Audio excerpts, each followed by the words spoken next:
एरवावी एरवावी। आओ आओ सुनो कहानी। जहाँ है डरपोक राजा, बहादुर रानी और उड़ती मछली और तैरती शेरनी। आओ आओ सुनो कहानी। चीनू को अपने पिताजी का हाथ बटाना अच्छा लगता है।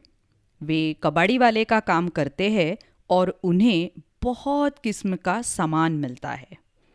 कभी कभी ये चीनू के बहुत काम भी आता है। सुनते हैं कहानी कबाड़ी वाला। Original story Chinu's gift bye Sridala स्वामी। हिंदी में अनुवाद मनीषा चौधरी। चित्रांकन सुविधा मिस्त्री। प्रकाशन प्रथम बुक्स। कहानी सुना रही है आसावरी दोषी।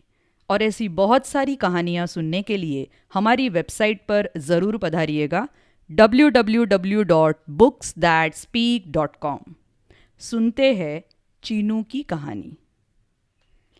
स्कूल की छुट्टी होने में 5 मिनट रह गए थे, पर चीनू और इंतज़ार नहीं कर सकता था। उसने बाहर देखा, वहां कोई नहीं था।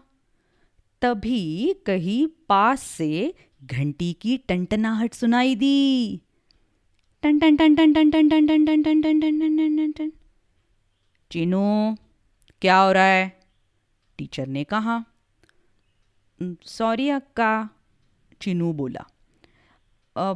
वो क्या है कि तभी ही पेपर वाला पेपर, पुराने अखबार, कबाड़ी।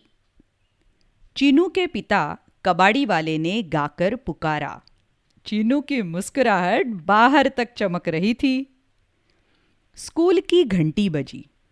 चीनू पिताजी के पास दौड़कर पहुंचा। चेहरे पर बड़ी सी मुस्कान खेल रही थी।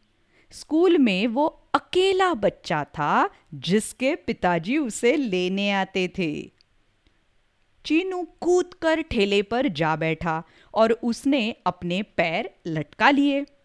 पिताजी ने ठेले को धक्का दिया और जोर से पुकार लगाई, पेपर वाला कबाड़ी। चीनू ने भी पुकार लगाई। वाह, दोनों की क्या जोरदार आवाज निकली।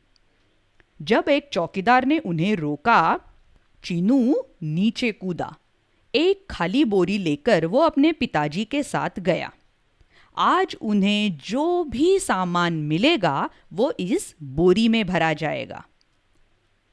इस घर से अखबार, उस घर से अखबार और पत्रिकाएं, नीचे वाले घर से अखबार और पत्रिकाएं और खाली बोतलें।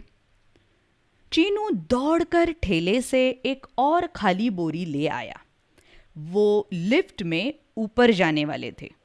चीनू की आंखें बड़ी बड़ी और गोल हो गई।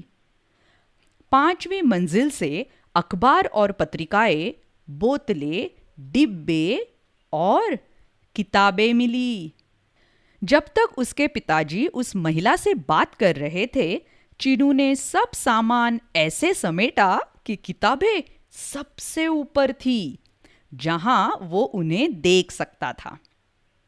अब तो ठेले को धक्का देने के लिए चीनू को पिताजी का हाथ बटाना पड़ा।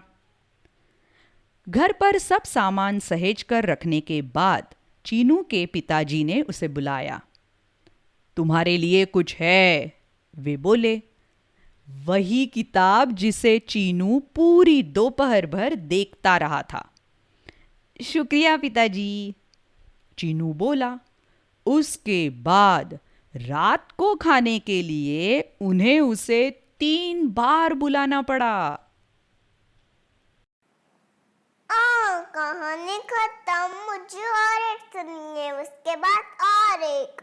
अच्छा, आपको भी सुननी है ना और कहानियाँ? तो चलो मेरे साथ www.booksthatspeak.com पर। एरवावी एरवावी।